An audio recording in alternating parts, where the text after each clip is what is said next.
ನಮಸ್ತೆ, ನಾನು ನಿಮ್ಮ ಚಂದು. ಹೇಗಿದ್ದೀರಾ ನನ್ನ ಎಲ್ಲ ಸ್ನೇಹಿತರು ಕೂಡ ತುಂಬ ಚೆನ್ನಾಗಿದ್ದೀರಾ ಅಂತ ಭಾವಿಸ್ತಾ ನನ್ನ ಇವತ್ತಿನ ವಿಡಿಯೋ ಲಾಗ್ನ ಸ್ಟಾರ್ಟ್ ಮಾಡ್ತಾ ಇದ್ದೀನಿ. ವೆಲ್ಕಮ್ ಬ್ಯಾಕ್ ಟು ಚಂದು ಶಿವಲಾಗ್. ಹಾಗೆ ಮಕ್ಕಳು ಕೂಡ ಗುರುವಾರ ರಾತ್ರಿ ಆ್ಯಕ್ಟಿವಿಟಿ ಮಾಡ್ತಾಯಿದ್ರು. ಇಂಡಿಪೆಂಡೆನ್ಸ್ ಡೇ ಇರೋದ್ರಿಂದ ಸರ್ಗೆ ಎಲ್ಲ ಗ್ರೀಟಿಂಗ್ಸ್ ಕೊಡಬೇಕು ಅಂತ ಹೇಳಿ ಯಾವ ಥರ ಗ್ರೀಟಿಂಗ್ಸ್ನ ರೆಡಿ ಮಾಡ್ತಾ ಇದ್ದಾರೆ ಅಂತ ನೀವು ಸಹ ನೋಡಿ.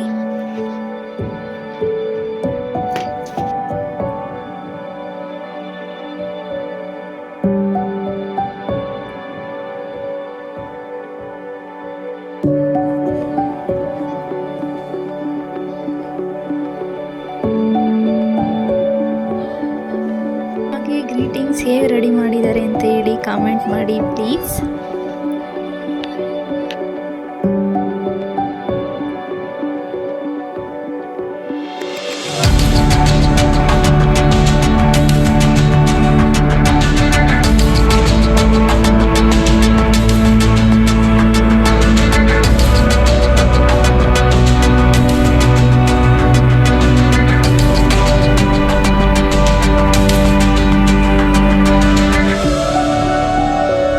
ನನ್ನ ಎಲ್ಲ ಸ್ನೇಹಿತರು ಕೂಡ ಕಾಮೆಂಟ್ ಮಾಡಿ ಹೇಳ್ತಿರಲ್ವಾ.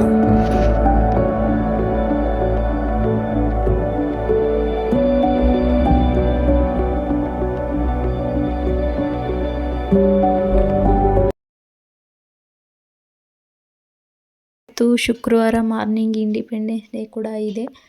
ನಾನು 4:30ಗೆ ಎದ್ದು ಇವತ್ತು ಒಂದು ಸಲ ಗಣಪತಿನ ಪ್ರಾರ್ಥನೆ ಮಾಡಿಕೊಂಡು ಹಾಗೆ ಒಂದು ಗ್ಲಾಸ್ ನೀರನ್ನ ಕುಡಿದು ಆಚೆ ಬರ್ತೀನಿ. ಆಚೆ ಬಂದು ಹೊರಗಡೆ ಎಲ್ಲ ಕಸ ಎಲ್ಲ ಗುಡಿಸಿ ಗಾಳಿಗೆ ಮತ್ತು ಎಲ್ಲ ಧೂಳಾಗಿರುತ್ತಲ್ಲ ಅದನ್ನೆಲ್ಲ ಗುಡಿಸಿ ಬಾಗಿಲಿಗೆ ನೀರು ಹಾಕಿ ರಂಗೋಲಿ ಹಾಕ್ತಾಯಿದ್ದೀನಿ. ಡೈಲಿ ಅಂತೂ ಮಳೆ ಬರ್ತಾನೇ ಇದೆ ಕೂಡ, ಬಿಸಿಲು ಕೂಡ ಇಲ್ಲ, ಹಾಗೆ ಬಿಸಿನೀರು ಕೂಡ ಬರ್ತಾ ಇರಲಿಲ್ಲ. ಸೋಲಾರಲ್ಲಿ ಬಿಸಿಲಿಲ್ಲ, ಹಾಗಾಗಿ ಅಂಡೆ ಒಲೆನೇ ನೀರು ಕಾಯೋಕೆ ಇಟ್ಕೊಂಡೆ, ಹಾಗೆಯೇ ಕೆಲಸ ಮಾಡ್ಕೊತಾ ಇದ್ದೆ. ನಾನು ರಂಗೋಲಿ ಇವತ್ತು ಇಂಡಿಪೆಂಡೆನ್ಸ್ ಡೇ ಇರೋದ್ರಿಂದ ಫ್ಲಾಗಿನ ರಂಗೋಲಿ ಹಾಕೋಣ ಅಂತ ಹೇಳಿ ಹಾಕ್ತಾಯಿದ್ದೀನಿ. ಫ್ಲಾಗಿನ ರಂಗೋಲಿ ಇದು ಚುಕ್ಕಿ 7ರಿಂದ 4 ಚಿಕ್ಕ ರಂಗೋಲಿನೇ ಕೂಡ ಹಾಕ್ತಾಯಿದ್ದೀನಿ. ಮಳೆ ಬರೋದ್ರಿಂದ ರಂಗೋಲಿ ಹಾಕೋದಕ್ಕೂ ಆಗೋದಿಲ್ಲ. ಹಾಗೆ ಇವತ್ತು ಬೇಗ ವ್ಯಾನ್ ಕೂಡ ಬರುತ್ತೆ ಅಂತ ಹೇಳಿದರು ಮಕ್ಕಳು. 6 o'clockಗೆ ರೆಡಿಯಾಗಿ ಹೋಗಬೇಕಾಗಿತ್ತು. ಹೇಗಿದೆ ರಂಗೋಲಿ ಪ್ಲೀಸ್ ಕಮೆಂಟ್ ಮಾಡಿ ಹೇಳಿ. ಹಾಗೆಯೇ ಮಕ್ಕಳನ್ನು ಕೂಡ ರೆಡಿ ಮಾಡೋಣ ಅಂತೇಳಿ ಮಗಳನ್ನ ಸ್ಯಾರಿ ಹಾಕ್ಕೊಂಡು ಹೋಗಬೇಕಾಗಿತ್ತು. ಸ್ಕೂಲಲ್ಲಿ ಸ್ಯಾರಿ ಹಾಕ್ಕೊಂಡು ಬರೋದಕ್ಕೆ ಹೇಳಿದ್ದಾರೆ ಅಂತ ಹೇಳಿ 2 ಸಾಂಗ್ ಆಡೋದಕ್ಕೆ ಇಂಡಿಪೆಂಡೆನ್ಸ್ ಡೇನಲ್ಲಿ ಚಾನ್ಸ್ ಸಿಕ್ಕಿತ್ತು ಮಗಳಿಗೆ. ಹಾಗಾಗಿ ಅವಳಿಗೆ ಸ್ಯಾರಿ ಉಡಿಸೋಣ ಅಂತೇಳಿ ಮೊದಲೇ ಪಿನ್ ಮಾಡಿಟ್ಟಿದ್ದೆ ಸ್ಯಾರಿನ, ಗ್ರೀನ್ ಕಲರ್ದು ಇಂಡಿಪೆಂಡೆನ್ಸ್ ಡೇಗೆ. ನಾನು ಇದಕ್ಕೆ ಸೊಂಟಕ್ಕೆ ಒಂದು ದಾರ ಕಟ್ಟಿ, ದಾರ ಅಂದರೆ ನಮಗೆ ಲಂಗದಲ್ಲೆಲ್ಲ ಹಾಕ್ತೀವಲ್ಲ ದಾರ, ಆ ಥರ ದಾರನ ಕಟ್ಟಿದ್ದೀನಿ. ಲಂಗ ಎಲ್ಲ ಬೇಡ ಅಂತ ಹೇಳ್ತಾಯಿದ್ಲು ಮಗಳು, ಅದಕ್ಕೆ ಲಂಗ ಏನು ಬೇಡ ಅಂತ ಹೇಳಿ ಸ್ಯಾರಿ ಉಡಿಸೋದಕ್ಕೆ ಫ್ರಾಕ್ ಇಟ್ಟು ಅದ್ರ ಮೇಲೇ ದಾರ ಕಟ್ಟಿ ಉಡಿಸ್ತಾ ಇದ್ದೀನಿ. ಬ್ಲೌಸ್ ಕೂಡ ಸ್ಟಿಚ್ ಮಾಡಿರೋದಿದೆ. ಬ್ಲೌಸ್ ಬೇಡ ನನಗೆ, ಸ್ಕೂಲಲ್ಲಿ ಯಾರೂ ಹಾಕ್ಕೊಂಡು ಹೋಗೋದಿಲ್ಲ, ಬ್ಲೌಸ್ ಎಲ್ಲ ಇದೇ ಥರನೇ ಉಟ್ಕೊಂಡು ಬರೋದು ಅಂತ ಹೇಳಿ ಆ ಥರನೇ ಉಡಿಸ್ಕೊತಾ ಇದ್ದಾಳೆ ಇವತ್ತು. ನಾನು ದಾರ ಕಟ್ಟಿ ಅದನ್ನೆಲ್ಲ ಒಳಗಡೆಯಿಂದ ಸ್ವಲ್ಪ ಎಳ್ಕೊಂಡು ಮಡಚಿ ಏನಿರಲಿಲ್ಲ ಸ್ಯಾರಿನ, ಹಾಗೆಯೇ ಸ್ಯಾರಿ ಉಡಿಸ್ದೆ ಮಗಳಿಗೆ. ಹಾಗೆ ಫೌಂಡೇಶನ್ ಕ್ರೀಮು ಸ್ವಲ್ಪ, ಹಾಗೆಯೇ ಫೇರ್ ಆ್ಯಂಡ್ ಲವ್ಲಿ ಎರಡನ್ನೂ ಮಿಕ್ಸ್ ಮಾಡಿ ಮುಖಕ್ಕೆ ಹಚ್ಚಿದ್ದೀನಿ. ಹಾಗೆಯೇ ಹೇರ್ದು ಮಣಿದು ಹಾಕು ಅಂತ ಹೇಳ್ತಾ ಇದ್ಲು ಮಗಳು. ಹಾಗಾಗಿ ಸ್ವಲ್ಪ ಚಾವ್ಲಿನೂ ಕೂಡ ಹಾಕಿ ಏರ್ ಕಟ್ ಮಾಡಿಸಿರೋದ್ರಿಂದ ಅಲ್ಲಲ್ಲೇ ಎಲ್ಲ ಕೂದಲೆಲ್ಲ ಎದ್ದೇಳ್ತಾ ಇರುತ್ತೆ. ಅಲ್ಲೊಂದು ರಬ್ಬರೆಲ್ಲ ಹಾಕಿ ಡಿಸೈನ್ ಕೂಡ ಆಯಿತು. ಹೂವೆಲ್ಲ ಮುಡಿಸಿ ಈ ಥರ ರೆಡಿಯಾಗಿದ್ಲು ಮಗಳು ಇಂಡಿಪೆಂಡೆನ್ಸ್ ಡೇಗೆ. ಹಾಗೆಯೇ ಸ್ನ್ಯಾಕ್ಸು ಅವತ್ತು ಸ್ಕೂಲಿಗೆ ಆ್ಯಪಲ್ಲು ಮತ್ತು ದಾಳಿಂಬೆ ಇತ್ತು. ಸ್ನ್ಯಾಕ್ಸ್ ತೊಗೊಂಡೋಗಬೇಕು, ತಿಂಡಿ ಏನೂ ಬೇಡ ಅಂತೇಳಿ ತಿಂಡಿ ಏನೂ ಮಾಡಿರಲಿಲ್ಲ. ಹಾಗೆ ಕಾಫಿ ಮತ್ತು ರಸ್ಕ್ ಇತ್ತು, ಅದನ್ನೇ ಕೊಟ್ಟಿದ್ದೆ. ಹಾಗೆ ಸ್ಕೂಲಿಗೆ ಮಕ್ಕಳನ್ನು ಕಳಿಸಿ ಶುಕ್ರವಾರದ ಪೂಜೆಗೆಲ್ಲ ರೆಡಿ ಮಾಡಿಕೊಂಡು ಪೂಜೆನೂ ಕೂಡ ಮಾಡಿದೆ. ಹಾಗೆ ಅಡುಗೆನೂ ನಾನು ಅಡುಗೆ ಎಲ್ಲ ಒಂದೇ ಸಲ ಮಾಡೋದ್ರಿಂದ ಇವತ್ತು ತಿಂಡಿ ನಾನು ಒಬ್ಬಳಿಗೆ ಮಾಡ್ಕೊಂಡಿದ್ದೆ ಚಪಾತಿನ. ಹಾಗೆ ಸಾಂಬಾರು, ಸೊಪ್ಪಿನ ಸಾಂಬಾರು ಮಾಡಿ, ಅರಿವೆ ಸೊಪ್ಪಿನ ಸಾಂಬಾರು ಮಾಡಿ ಅನ್ನ ಮತ್ತು ಮುದ್ದೆನೂ ಕೂಡ ಮಾಡಿದ್ದೆ.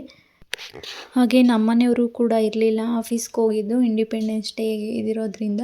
ಹಾಗೆ ಅಮ್ಮ ತಾತ ಅವರು ಕೂಡ ಸ್ಕೂಲ್ ಹತ್ರ ಹೋಗಿದ್ರು ಫಂಕ್ಷನ್ಗೆ. ಇನ್ನು ನಾನೇ ಮನೆ ಹತ್ರ ಇದ್ದಿದ್ದು, ಹಾಗಾಗಿ ಚಪಾತಿ ಮಾಡ್ಕೊಳ್ಳೋಣ ಅಂತೇಳಿ ನಾನೇ ನನ್ನೊಬ್ಬಳಿಗೆ ತಿಂಡಿ ಮಾಡ್ಕೊತಾ ಇದ್ದೀನಿ. ನಾನು ಈರುಳ್ಳಿ ಮತ್ತು ಕ್ಯಾರೆಟ್, ಕ್ಯಾಪ್ಸಿಕಮ್, ಕೊತ್ತಂಬರಿ ಮತ್ತು ಮೆಣಸಿನ್ಕಾಯಿ ಹಾಕಿ ಮತ್ತು 1 ಬಟ್ಲಷ್ಟು ಗೋಧಿ ಹಿಟ್ಟನ್ನು ತೊಗೊಂಡಿದ್ದೀನಿ. ಅದಕ್ಕೆ ಸ್ವಲ್ಪ ಉಪ್ಪು ಕೂಡ ಆ್ಯಡ್ ಮಾಡ್ಕೊಂಡಿದ್ದೀನಿ.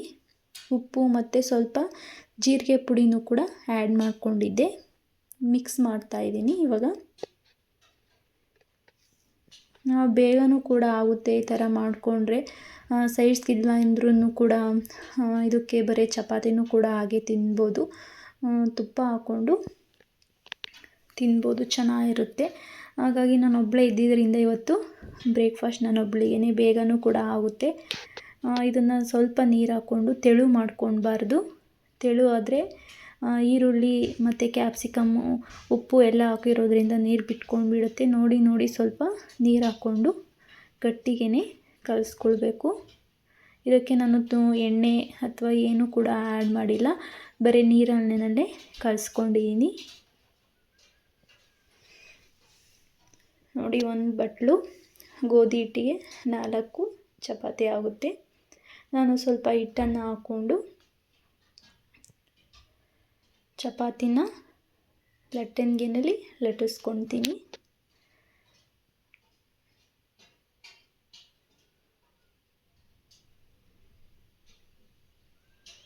ಹಾಗೆ ಇದಕ್ಕೆ ಸ್ವಲ್ಪ ಎಣ್ಣೆ ಕೂಡ ಸವರಬೇಕು. ಇದಕ್ಕೆ ಎಣ್ಣೆ ಹಚ್ಚಿ ಬೇಯಿಸ್ಕೊಳ್ತಾ ಇದ್ದೀನಿ.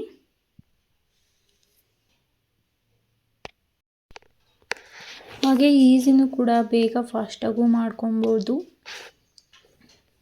ಪ್ಲೀಸ್ ಹೊಸದಾಗಿ ಯಾರೆಲ್ಲ ನೋಡ್ತೀರಾ ಪ್ಲೀಸ್ ಸಬ್ಸ್ಕ್ರೈಬ್ ಮಾಡ್ಕೊಂಡು ನೋಡಿ. ಹಾಗೆ ಕಾಮೆಂಟು, ಲೈಕು ಮಾಡಿ.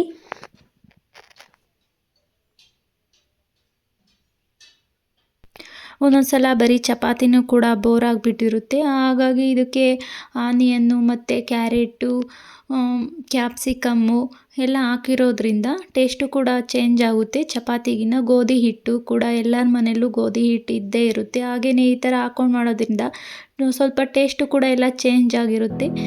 ಚಪಾತಿನೇ ಬೋರ್ ಆಗಿದ್ದು ಈ ಥರ ಒಂದು ಸಲ ಮಾಡ್ಕೊಂಡು ನೋಡಿ, ತುಂಬ ಟೇಸ್ಟಿಯಾಗೂ ಇರುತ್ತೆ ಕೂಡ ಅದು, ಹಾಗೆ ಹೆಲ್ದಿನೂ ಕೂಡ. ನೀವೊಂದು ಸಲ ಟ್ರೈ ಮಾಡಿ ನೋಡಿ.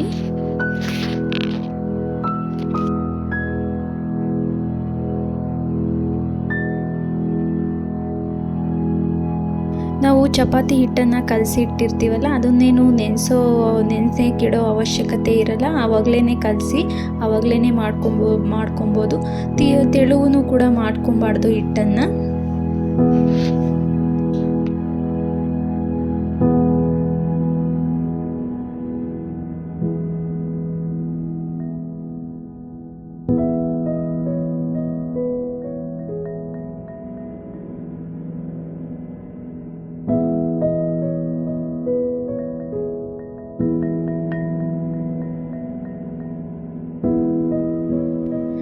ನನ್ನ ವಿಡಿಯೋ ಇಷ್ಟ ಆಗಿದ್ರೆ ಪ್ಲೀಸ್ ಒಂದು ಲೈಕ್ ಕೊಡಿ.